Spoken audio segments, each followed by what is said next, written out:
আমরা আজকের এই শহীদ দিবসের মর্যাদার কথা মনে করে আমরা সবাই জুতা খুলে খালি পায়ে আমরা মন্দিরে বা বেদিতে পুষ্পস্তবক অর্পণ করবো।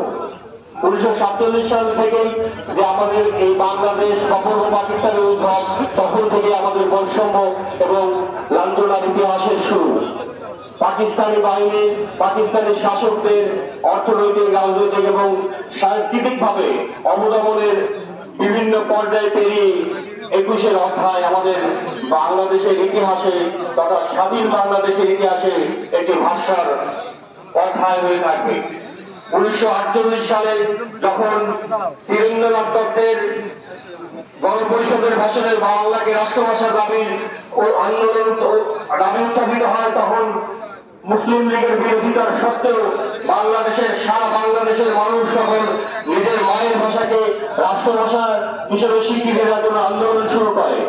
সেই আন্দোলনে আমাদের রাজনৈতিকভাবে সবসময় সচেতন রাউজানের কিশোরেরা, ছাত্রছাত্রীরা তখনও পিছিয়ে নেই। ইতিহাস থেকে দেখা যায় 11ই ফেব্রুয়ারি, 11ই মার্চ 1948 সালে নোয়াপাড়া, করিয়াপাড়া, মহামণি, আর্য মিত্র